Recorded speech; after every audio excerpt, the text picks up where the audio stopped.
Dahil sa linggo-linggo nating paglalakbay upang humanap ng mga bagong food trip destinations, ay nakahanap tayo ng food establishments na nag-o-offer ng kaparehas na cuisine na minsan na nating nadalaw. Pero ang muling pagkain ng mga ito ay maihahantulad natin sa pagbabasa ng libro. The more na tinitikman mo, the more na mas may nalalasahan kang kakaiba sa mga putaheng inihahain sa'yo. At para samahan tayo, sagot na ni Anjo Pertera ang isang masarap na Thai food experience para sa ating mga food explorers. When Mango Tree started in 2010, there wasn't a lot of options for Thai food. So me and my family really love food from Thailand. We love traveling. So we thought that Thai food would be like a perfect fit for like the market, especially since it's like starting, and we really saw like a future of Thai food here. Hi Food Explorers, this is me, Anjo Pertera, at andito ako ngayon sa Mango Tree Cafe at balita ko kung mahilig kayo sa Thai food, meron sa ditong mga twist na nagpabago sa normal na nakasanayan nating masarap na Thai food. Kaya naman, Food Explorers, ano pang gagawin natin? Titikim na tayo. Magsimula tayo ngayon sa crispy catfish with green mango salad. Let the tasting begin. Hindi mo mararamdaman yung catfish, pero may lasang catfish. Tapos kakaiba yung texture. Ang galing ng pagkakaluto. Tapos sobrang bagay ng green mango salad. So for me, this is perfect. Sobrang lakas maka-Thailand. Kapon-kap.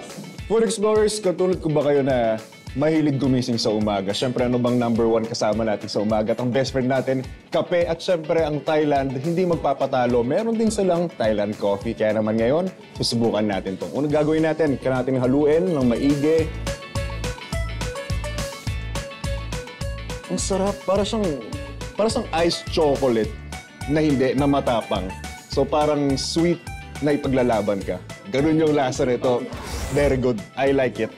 Food Explorers, ito nang pinakihintay natin ang ating main dish at ang hawak ko ngayon, ang tawag po dito ay ang Drunken Seafood Pasta.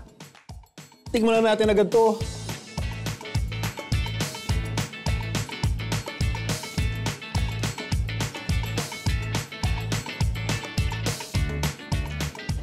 Maanghang pala to. Yung anghang niya, yung anghang na masarap. Hindi yung anghang na papahirapan ka. Yung anghang niya yung may enjoy mo pa. Kita nyo naman siguro sa mga kung na-enjoy ko po yung pagkain. So good, sobrang sarap. At ito ang special Tom Yum Boom Boom Spike Drink. Cheers!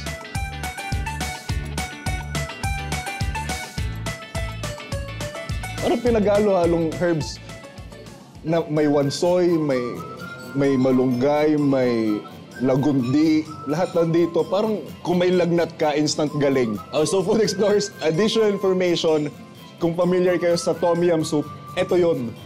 Nilagyan na ng yelo. Food Explorers, kung gusto nyo uminom ng sabaw na malamig at may gin, imagine mo yun.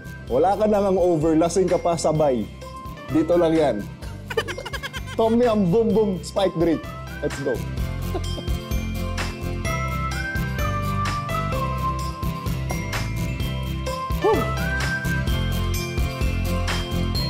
Ang tawag po dito ay ang Kanom Taco.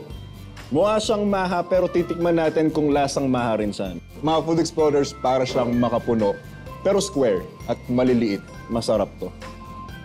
At syempre Food Explorers, bilang nasa Thai resto tayo, Thai cafe tayo ngayon, hindi mawawala ang Mango Sticky Rice. At syempre papartneran natin yan ng Frozen Tiger Temple. Itong Frozen Tiger Temple, mga Food Explorers, ito po ay tamarind na spicy with coconut milk. Kapag maganda yung pangalan ng pagkain, ito tip number 1. Ayun yung una yung titikman. Kaya naman ito na. Let's go.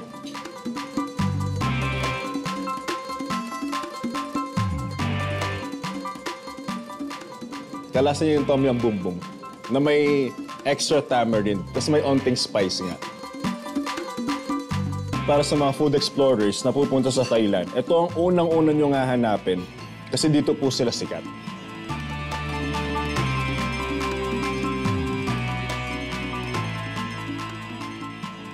Ay nako, hands up, hands down.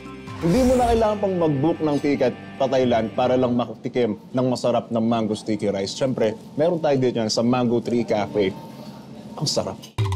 At Mango Tree Cafe, we expect people to be able to relax and just have a casual day out or night out here at Mango Tree Cafe, so they can have a coffee after work or they can just have a brunch with their friends and families.